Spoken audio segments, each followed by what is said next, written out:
Hello everybody, welcome back to the game room. Today I'm going to go over my top 10 favorite NES games.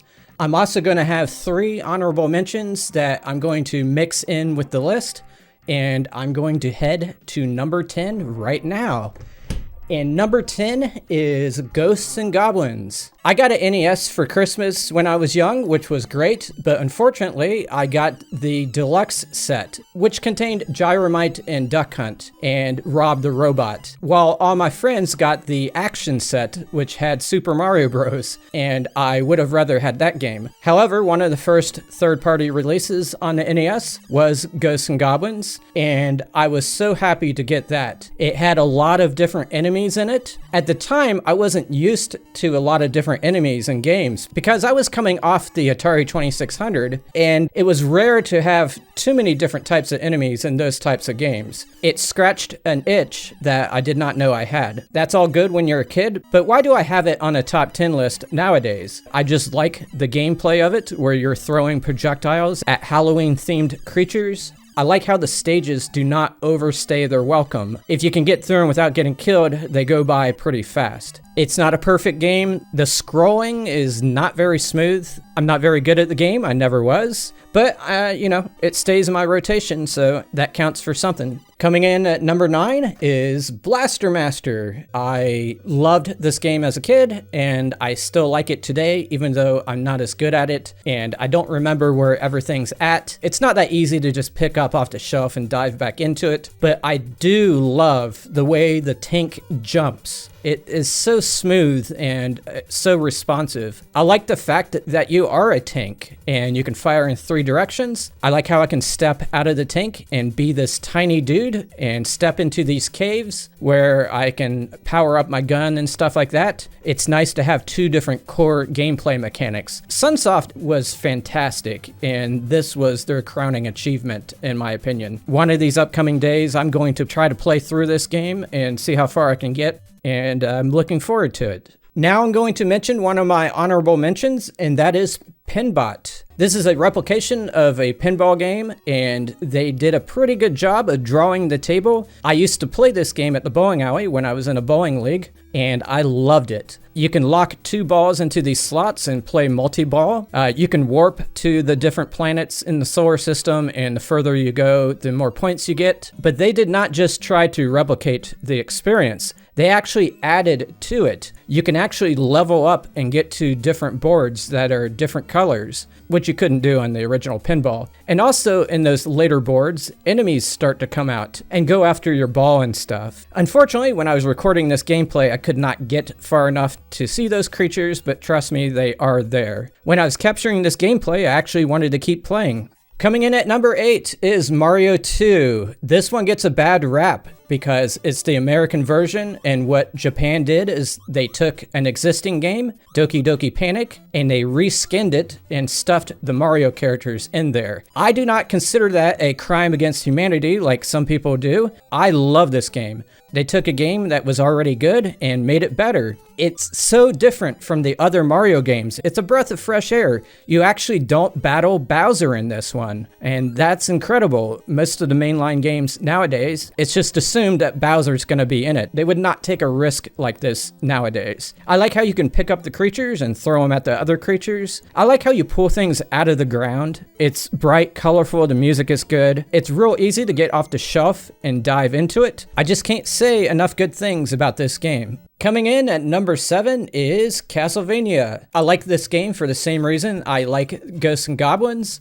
I enjoyed this early in life, and I still enjoy it today. It has a cool atmosphere to it, and it has one of the best soundtracks of any NES game, in my opinion. I like the Halloween-themed enemies and bosses. I like how the castle looks. I mean, these graphics are rather drab, but it doesn't really need to do anything else other than what it's doing right now. Cracking a whip turns out to be very fun. He is limited in his mobility, which forces you to just have to think a certain way as you play it. Not to sound like a broken record, but this is very easy to get off the shelf and play. I like it better than the other Castlevania games, mainly because I'm familiar with it, and I think the music is the best in this one. It's a classic, and I'll always come back to it.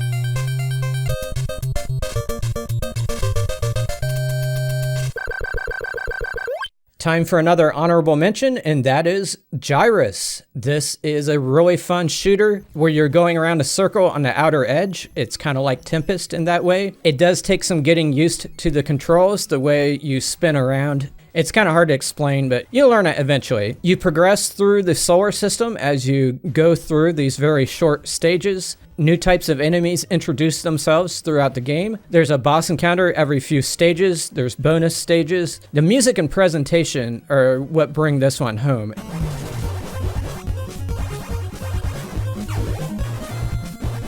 Now we're getting into the ones that are very close to my heart, and this one is number 6. It is Metroid. I like the exploration element. And if I take a couple years off from this game and go back into it, I've forgotten where everything's at. So I get to explore all over again. There's 2 mini bosses hidden deep in the game that you gotta search out and destroy. You start off weak and you get stronger and stronger and you get more and more abilities. Some people knock on this game saying that it doesn't have a map screen that the later Metroid games have. And all I got to say is make your own map, just draw one out. I love all the different creatures. I love the mood to this game. You get a sense of loneliness.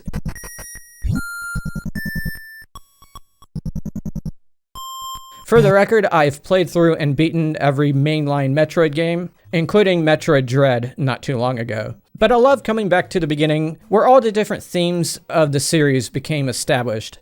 Number 5 is Punch-Out! This game is unlike any other game I've ever played. You have to monitor the enemy and interpret their patterns in order to succeed. You have low punches and high punches, and left and right. There's just so much to the gameplay. And I like how you're a little guy and you're fighting all these big guys. Some of them are very large. It gives you really short rounds, and a lot of times you can beat them in the first round. And as you go from opponent to opponent, it really feels like you're progressing in the boxing world. There's so much diversity in the different characters in this game. Even the boxers that repeat themselves are quite different. It has a lot of personality. It's so funny when they're sitting there trash talking you. It's so playful and so colorful, and I can't get enough of it. Coming in at number 4 is Life Force. Man, I love this game. It is my favorite shoot 'em up on the NES, and you know I love shoot 'em ups. I like the power-up system, and as long as you don't get killed, you can get very powerful in this game. The music is another one of my favorite soundtracks on the NES. I love the boss battles. They seem to be very eyeball-centered, which is fine with me. The entrance of the bosses is really cool, how the music creeps in. There's stages that go to the right, and there's stages that go upward. That adds some cool variety to it all. You're traveling through some organic looking areas where there's cells and stuff that you have to shoot away and they regrow. I like that as a theme. You kind of have to know what the patterns are because things suddenly appear in certain spots. So you got to know where to position your ship on the screen. But overall, I love this game and I'm so happy I have it. That brings us to our last honorable mention, and that is Gradius. It is a predecessor to Life Force and overall a lesser game, but still it has the power-up elements to it. If you can get powered up in this game, it is so fun. If I'm not in the mood for Life Force, I get this out instead, and it's always fun. I find myself getting it back off the shelf again and again. Are you ready for the top 3? At number 3, I have Contra.